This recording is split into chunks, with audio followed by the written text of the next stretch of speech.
দেখো এই যে ফিফথ শিডিউল রয়েছে, ফিফথ শিডিউলে কি রয়েছে দেখো, তপশিলি জাতি উপজাতি, এই তপশিলি জাতি উপজাতিদের বিশেষ অধিকার নিয়ে আলোচনা করা হয়েছে। অর্থাৎ তপশিলি জাতি উপজাতিদের বিশেষ অধিকার নিয়ে আলোচনা, তপশিলি জাতি উপজাতি অর্থাৎ এসসি এসটি। দেখো ফিফথ শিডিউলে কি রয়েছে, এসসি আর হচ্ছে এসটি, এই এসসি এসটিদের বিশেষ অধিকার নিয়ে আলোচনা করা হয়েছে, অর্থাৎ তপশিলি জাতি ও উপজাতিদের বিশেষ অধিকার নিয়ে আলোচনা করা হয়েছে। এবার কেমন করে মনে রাখবে যে ফিফথ শিডিউলে কি রয়েছে, তো তোমরা সবাই জানো যে যদি কারো এসসি থাকে, এসটি, এই যে এসসি এসটি সার্টিফিকেট থাকে, তাহলে সে কি মনে করো যে সাপোজ বছরে সে 5,000 টাকা করে পায়। এরকম করে মনে রাখবে, যদি তোমার কাছে এসসি বা এসটি থাকে, সার্টিফিকেট থাকে, তাহলে তুমি কি বছরে 5,000 টাকা করে পাবে।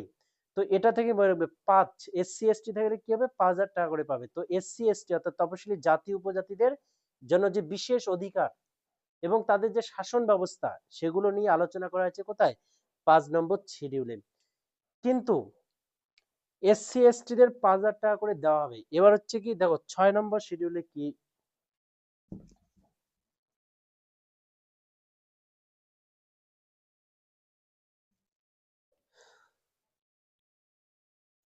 সিক্স শিডিউল, দেখো 5 নম্বর শিডিউলে কি রয়েছিল, এসসি এসটি। দেখো এখানে এসসি এসটি বলতে কিন্তু কোনো নির্দিষ্ট অঞ্চলের এসসি এসটি নয়, এখানে সমস্ত অঞ্চলের এসসি এসটি দের কথা বলা হয়েছে। কিন্তু 6 নম্বর শিডিউলে কি রয়েছে, 6 নম্বর শিডিউলে হচ্ছে বর্তমানে কিছু অঞ্চল বা কিছু রাজ্য বা কিছু কেন্দ্রশাসিত অঞ্চল কি রয়েছে, পিছিয়ে রয়েছে বাকিদের তুলনায়, সেগুলোকে বাকিদের সঙ্গে পাল্লা দেওয়ার জন্য অর্থাৎ বাকিদের সমতুল্যে নিয়ে আসার জন্য তাদেরকে এক্সট্রা কিছু ছাড় দেওয়া হয়েছে, তাদেরকে বিশেষ অধিকার দেওয়া হয়েছে 6 নম্বরে। দেখো বর্তমানেও যে অধিবাসী ভুক্ত অঞ্চলগুলো রয়েছে, যেরকম হচ্ছে কি আসাম, ত্রিপুরা, মেঘালয়,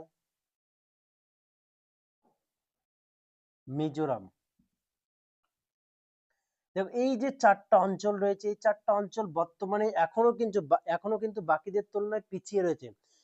তো তাদেরকে অর্থাৎ তারা যাতে বাকিদের সমতুল্য হতে পারে, বাকিদের সম পরিমাণে এসে মানে সম পরিমাণে এসে বাকিদের সঙ্গে পাল্লা দিতে পারে, তার জন্য কি রয়েছে, তার জন্য তাদেরকে কিছু বিশেষ অধিকার দেওয়া হয়েছে। যেখানে বলা হয় 5 নম্বর শিডিউলে কি বলা হয়েছে, এসসি এসটি দের জন্য ছাড়, বিশেষ অধিকার দেওয়া হয়েছে। কিন্তু 6 নম্বরে কি কিছু বিশেষ অঞ্চল রয়েছে, সেই অঞ্চলগুলোকে ছাড় দেওয়া হয়েছে, যেগুলো এখনো পিছিয়ে রয়েছে বাকিদের তুলনায়। তো এখানে 4টা অঞ্চল রয়েছে, যেটা আসাম, ত্রিপুরা, মেঘালয়, মিজোরাম। তো এই 4টা অঞ্চলকে বিশেষ অধিকার দেওয়া হয়েছে। এবার হচ্ছে যে তাহলে 6 নম্বর শিডিউলে কি রয়েছে, তাদেরকে বিশেষ অধিকার দেওয়া হয়েছে। এবার আমরা এই 4টা অঞ্চলের নাম কেমন করে মনে রাখবো, দেখো এটিএম স্কোয়ার মনে রাখবে, এটিএম স্কোয়ার। এতে হচ্ছে কি আসাম, টিতে ত্রিপুরা, এম স্কোয়ার মানে কি মিজোরাম, আর হচ্ছে মেঘালয় হচ্ছে মিজোরাম। এম স্কোয়ার মানে এখানে দুটো এম রয়েছে, একটা এম তে হচ্ছে মেঘালয়, একটা এম তে মিজোরাম। তো এটিএম স্কোয়ার, এই যে এটিএম স্কোয়ার যে অঞ্চলগুলো রয়েছে, রাজ্যগুলো, তাদেরকে কি করা হয়েছে, বিশেষ অধিকার দেওয়া হয়েছে। এবার তাহলে কেমন করে আমরা মনে রাখবো যে 6 নম্বরে কি রয়েছে, 6 নম্বরে হচ্ছে কি এটিএম স্কোয়ার, অর্থাৎ বর্তমানে কিছু অঞ্চল এখনো পিছিয়ে রয়েছে, তাদেরকে বিশেষ অধিকার দেওয়া হয়েছে। 5 নম্বরে কি করা হয়েছিল, তাহলে 5 নম্বরে হচ্ছে এসসি এসটি দের ছাড় দেওয়া হয়েছে। কিন্তু 6 নম্বরে কিছু অঞ্চলকে ছাড় দেওয়া হয়েছে যারা এখনো পিছিয়ে রয়েছে বাকিদের তুলনায়। তো 5 নম্বর হচ্ছে কি, 5 নম্বর হচ্ছে এসসি এসটি, অর্থাৎ যাদের এসসি এসটি সার্টিফিকেট থাকে তারা 5,000 টাকা করে পাবে, এরকম করে মনে রাখবো। কিন্তু 6 নম্বরে হচ্ছে কি, 6 নম্বরে মনে রাখবে, তাহলে এসসি এসটি থাকলে 5,000 টাকা করে পাবে, কিন্তু 6,000 টাকা মানে এসসি এসটি দের থেকেও আরো বেশি, এসসি এসটিরা যেরকম 5,000 টাকা পায় তার থেকেও বেশি 6,000 টাকা করে পাবে কারা, এই এটিএম স্কোয়ার 6,000 টাকা করে মনে রাখবে। যে যে এটিএম স্কোয়ার এরা যে রয়েছে, এরা 6,000 টাকা করে পাবে, কারণ কি তারা আরো বেশি পিছিয়ে রয়েছে। তো এই যে 6 নম্বর এগুলো হচ্ছে মনে রাখার ট্রিক্স, মনে রাখার তাই এটা মনে রাখো, তাহলে তোমাদের মনে থাকবে। তার জন্য বলছি যে এসসি এসটিরা 5,000 টাকা করে পাবে, কিন্তু এই যে এটিএম স্কোয়ার এখানে 4টা অঞ্চল রয়েছে, তাদেরকে 6,000 টাকা করে দেওয়া হবে। 6,000 টাকা দেওয়া হবে মানে কি, 6,000 করে দেওয়া হবে মানে তারা 6 নম্বরে রয়েছে। তাহলে 6 নম্বর শিডিউলে কি রয়েছে, তাহলে 6 নম্বরের শিডিউলে এটিএম স্কোয়ার, অর্থাৎ এই যে আসাম, ত্রিপুরা, মেঘালয়, মিজোরাম, এই যে অঞ্চলগুলো এখনো বাকিদের তুলনায় অনেক পিছিয়ে রয়েছে, তো তাদেরকে বিশেষ অধিকার দেওয়া হয়েছে। তো এগুলো 6 নম্বর। এবার হচ্ছে 7 নম্বর।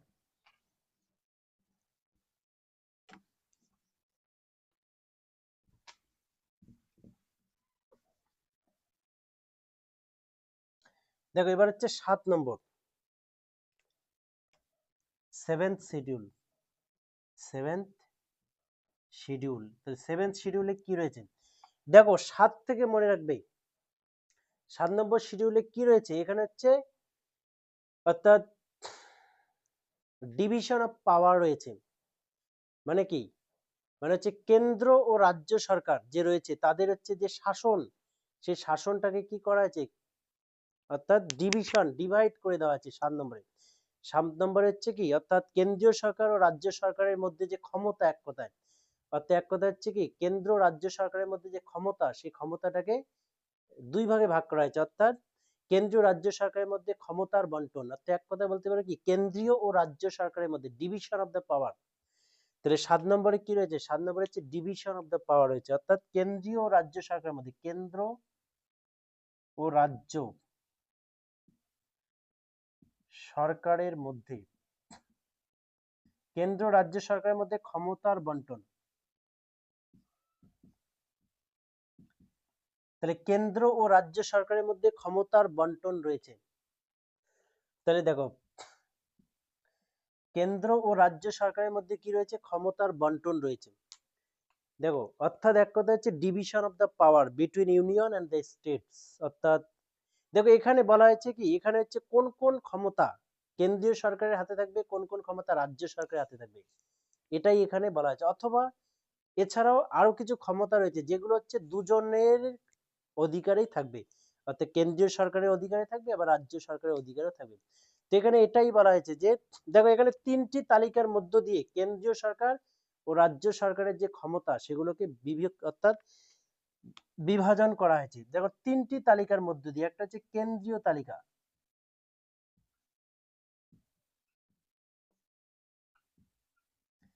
একটা হচ্ছে রাজ্য তালিকা, আর একটা হচ্ছে যুগ্ম তালিকা।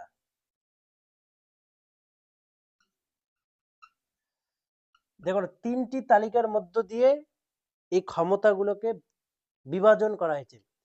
অর্থাৎ কেন্দ্রীয় তালিকায় কি রয়েছে? দেখো কেন্দ্রীয় তালিকায় কি রয়েছে? কেন্দ্রীয় তালিকায় কেন্দ্র সরকারের ক্ষমতাগুলো রয়েছে। এবার রাজ্য তালিকায় কোন কোন ক্ষমতাগুলো রাজ্য সরকারের হাতে থাকবে সেগুলো নিয়ে আলোচনা করা হয়েছে। কিন্তু যুগ্ম তালিকায় কি রয়েছে? দেখো যুগ্ম তালিকায় রয়েছে কি, যে এমন কিছু ক্ষমতা যেটা কেন্দ্রীয় সরকারের হাতেও থাকবে আবার রাজ্য সরকারের হাতেও থাকবে। অর্থাৎ এই ক্ষমতাগুলোর উপর দুজনেই পাওয়ার অর্থাৎ ক্ষমতা খাটাতে পারবে। অর্থাৎ যুগ্ম তালিকায় যে যে বিষয়গুলো রয়েছে সেগুলো হচ্ছে দুজনেরই দখলে থাকবে, কেন্দ্রীয় সরকারের অধীনেও থাকবে আবার রাজ্য সরকারের অধীনেও থাকবে। তো এটাই কেন্দ্রীয় তালিকা, রাজ্য তালিকার হচ্ছে যুগ্ম তালিকা। তাহলে কেন্দ্রীয় তালিকাটা কি? কেন্দ্রীয় তালিকা হচ্ছে যে যে ক্ষমতাগুলো কেন্দ্রীয় সরকারের হাতে থাকবে সেগুলো কেন্দ্রীয় তালিকায় রয়েছে। এবার কোন কোন ক্ষমতাগুলো রাজ্য সরকারের অধীনে থাকবে সেগুলো রাজ্য তালিকায় রয়েছে। এবার কতগুলো ক্ষমতা রয়েছে বা কতগুলো বিষয় রয়েছে যেগুলোর উপর কেন্দ্রীয় সরকার রাজ্য সরকার দুজনেই হচ্ছে কি একত্রিত হয়ে কাজ করবে। অর্থাৎ এক কথায় কতগুলো ক্ষমতা যেগুলোর উপর বা কতগুলো বিষয় রয়েছে যেগুলোর উপর দুজনে মিলে আইন তৈরি করবে, কেন্দ্রীয় সরকার রাজ্য সরকার মানে রাজ্য সরকার দুজনে মিলে পরামর্শ করে আইন তৈরি করবে, সেটা হচ্ছে কি, সেটা হচ্ছে যুগ্ম তালিকা। এবার হচ্ছে কথা দেখো, এবার হচ্ছে কেন্দ্রীয় যে তালিকা রয়েছে, কেন্দ্রীয় তালিকায় কটা বিষয় নিয়ে আলোচনা করা হয়েছে। দেখো যেদিন সংবিধানটা তৈরি হয়েছিল বা লাগু করা হয়েছিল সেদিন কেন্দ্রীয় তালিকায় 97টি বিষয় ছিল, কিন্তু বর্তমানে 100টি বিষয় রয়েছে। এই 100টি বিষয়ের উপর কেন্দ্রীয় সরকার আইন তৈরি করতে পারে, অর্থাৎ এই 100টা বিষয়ের উপর কেন্দ্রীয় সরকারের ক্ষমতা রয়েছে। এবার রাজ্য তালিকায় দেখো, রাজ্য তালিকায় প্রথমে 66টি বিষয় ছিল, কিন্তু কেন্দ্রীয় সরকার রাজ্য সরকারের মধ্যে কি হয়ে যায়, একটা মতবিরোধ লেগে যায়। এবার কেন্দ্রীয় সরকার বলে যে কেন্দ্র সরকার হয়ে অর্থাৎ পুরো ভারতবর্ষের মালিক হয়ে তাদের কাছে 100টা বিষয় রয়েছে, আর একটা রাজ্য হয়ে সে রাজ্য সরকারের হাতে 66টা বিষয় রয়েছে। অর্থাৎ সেই 66টা বিষয়ের উপর রাজ্য সরকার কি করতে পারে, আইন তৈরি করতে পারে। অর্থাৎ সেই 66টা বিষয়ের উপর তারা দেখাশোনা করবে। তো কেমন হয়ে যায় ব্যাপারটা হচ্ছে কি, যে রাজ্য সরকারের ক্ষমতাটা বেশি হয়ে যায়। তো এই নিয়ে কেন্দ্রীয় সরকার ও রাজ্য সরকারের মধ্যে বিভেদ লেগে যায়। এবার কেন্দ্রীয় সরকার বলে কি যে এখান থেকে অর্থাৎ এই যে 66টা বিষয়ের মধ্যে 5টা বিষয় হচ্ছে কি করতে হবে, আমাদেরকে দিতে হবে। এখান থেকে মাইনাস 5টা বিষয়, অর্থাৎ 5টা বিষয়কে নিয়েই এগুলো আমাদেরকে দিতে হবে। অর্থাৎ এই 5টা বিষয় আমরা কি করব, আমাদের সঙ্গে যুক্ত করব।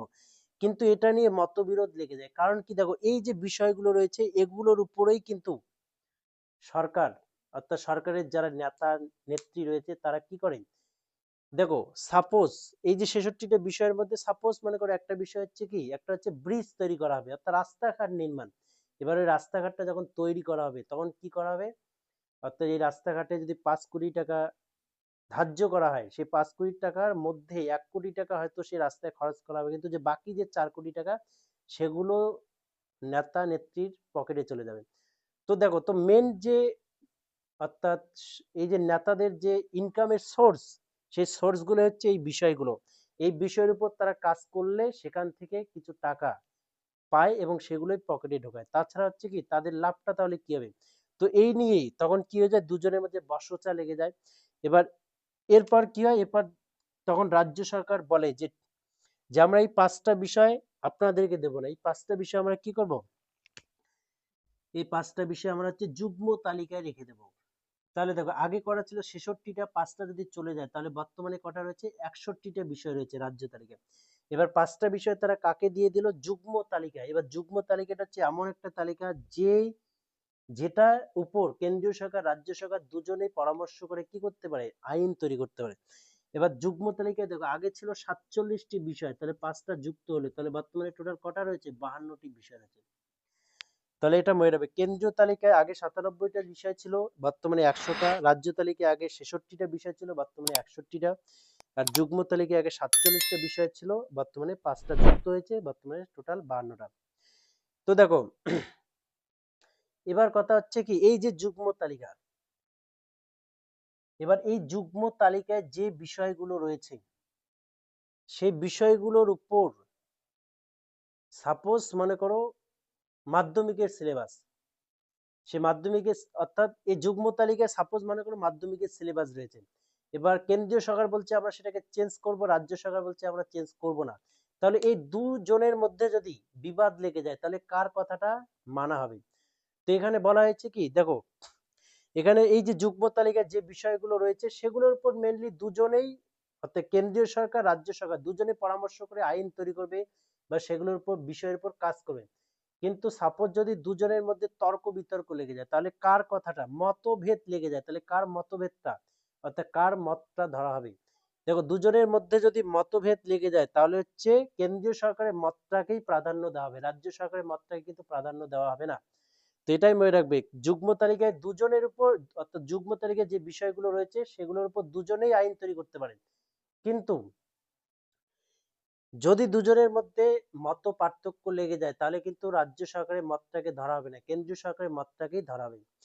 এবার দেখো এই যে তাহলে কি এখানে তাহলে 7 নম্বর শিডিউলে কি রয়েছে, দেখো 7 নম্বর শিডিউলে কি রয়েছে, 7 নম্বর শিডিউলে হচ্ছে কেন্দ্র রাজ্য সরকারের মধ্যে যে ক্ষমতার বন্টন সেটা রয়েছে। এখানে 3টি তালিকার মধ্য দিয়ে কেন্দ্রীয় সরকার ও রাজ্য সরকারের মধ্যে ক্ষমতাগুলোকে বন্টন করে দেওয়া হয়েছে। এবার দেখো এই যে ভারতবর্ষ, ভারতবর্ষ হচ্ছে আসলে একটা কি রকম দেশ, দেখো এটা হচ্ছে একটা সংঘাত্মক, সংঘাতক, ভারতবর্ষ হচ্ছে কি রকম সংঘাতক দেশ। দেখো সংঘাতক দেশটা হচ্ছে কি, এমন একটা দেশ যে দেশে কি থাকবে, অর্থাৎ একজন হেড থাকবেন এবং তিনি কি করবেন, তার যে অঞ্চলগুলো রয়েছে সেই অঞ্চলগুলো হচ্ছে কি বাকিদের মধ্যে হচ্ছে বিভাজন করে দেবেন। অর্থাৎ তিনি সবার উপরে থাকবেন এবং বাকি যে অঞ্চলগুলো রয়েছে সেগুলো প্রত্যেককে কি করবেন, প্রত্যেককে কিছু কিছু জায়গায় দিয়ে দেবেন।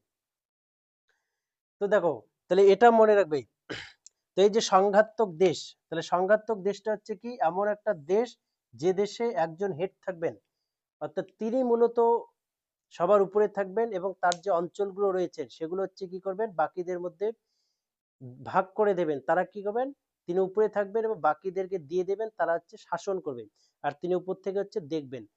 দেখো এরকম কেন করা, যখন একটা দেশ বিশাল বড় হয় তখন সেই দেশেই একাই একজনের পক্ষে শাসন করাটা কিন্তু সম্ভব নয়। কারণ হচ্ছে কি, যেমন ভারতবর্ষে হচ্ছে প্রত্যেকটা জায়গায় গেলে আলাদা আলাদা ভাষার মানুষ দেখা যায়, প্রত্যেকটা জায়গায় গেলে আলাদা আলাদা কালচারের মানুষ দেখা যায়। অর্থাৎ প্রত্যেকের আলাদা কালচার, প্রত্যেকের আলাদা ধর্ম, প্রত্যেকের আলাদা ভাষা, প্রত্যেকের খাবারের অর্থাৎ নিয়ম কানুন অর্থাৎ খাবারও আলাদা। তো এরকম প্রত্যেকটা জায়গায় যদি সব ভিন্ন ভিন্ন ভাষা, কালচার, খাবার, ধর্ম দেখা যায়, তাহলে একজনের পক্ষে কিন্তু সেগুলো হচ্ছে কি সমস্ত কিছু বোঝা এবং সেগুলোর উপর শাসন করা সম্ভব নয়। তো তার জন্য কি করা হয়, তার জন্য হচ্ছে সবার মধ্যে অর্থাৎ অর্থাৎ ক্ষমতাটাকে কি করা হয়, সবার মধ্যে ভাগ করে দেওয়া হয়। যেরকম হচ্ছে ভারতবর্ষ হচ্ছে একটা সংঘাতক দেশ, যেখানে কেন্দ্রীয় সরকার আছেন এবং তিনি বাকি যে রাজ্য সরকার এর হাতে তিনি দিয়ে দিয়েছেন রাজ্যগুলোকে, এবং তারা সেখানে শাসন করছেন, কিন্তু সবার উপরে থাকবেন কি, সবার উপরে থাকবেন হচ্ছে কেন্দ্রীয় সরকার। কিন্তু যেরকম তোমার রয়েছে কি ইংল্যান্ড, বলো ইংল্যান্ড হচ্ছে একটা একাত্মক দেশ, অর্থাৎ এখানে শুধুমাত্র একজনই রুলার থাকবেন, অর্থাৎ একজনই কি করবেন, পুরো দেশটাকে শাসন চালাবেন। দেখো, ইংল্যান্ড হচ্ছে এমন একটা দেশ যেখানে প্রত্যেকটা মানুষের একই কালচার, একই ভাষা, একই খাবার দাবার, তারা সকালে উঠে গুড মর্নিং, রাত্রিবেলায় গুড নাইট, একই ব্রেড, একই একই খাবার প্রত্যেকের, মানে সবারই হচ্ছে একই গুড মর্নিং গুড নাইট, সবারই একই ভাষা আর একই খাবার। এর জন্য হচ্ছে কি ওখানে একই সরকারের অর্থাৎ একজনেরই পক্ষে সম্ভব হয় পুরো দেশটাকে শাসন করানোর জন্য। তো দেশ দুই ধরনের, একটা হচ্ছে একাত্মক দেশ, একটা হচ্ছে সংঘাতক দেশ। সংঘাতক দেশটা হচ্ছে এমন একটা দেশ যে দেশে কি হয়, একজন হেড থাকেন, তিনি বাকিদের তার ক্ষমতাগুলোকে বন্টন করে দেওয়া হয়, যাতে একজনের হাতে ক্ষমতা থাকে না, ক্ষমতাগুলোকে কি করা হয়, ডিভিশন করে দেওয়া হয়, আর সবাই মিলে দেশটাকে পরিচালনা করে। আর একাত্মক হচ্ছে একজনই সেই দেশটাকে শাসন করে।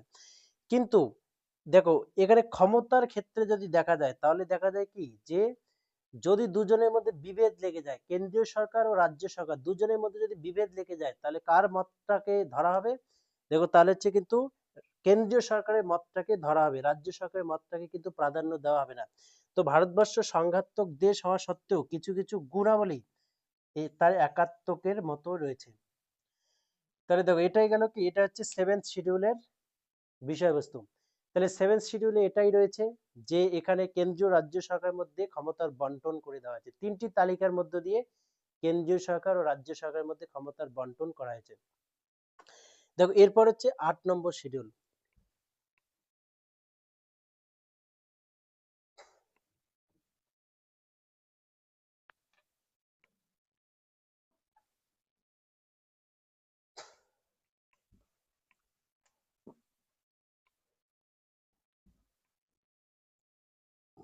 দেখো, এরপর হচ্ছে 8 নম্বর শিডিউল।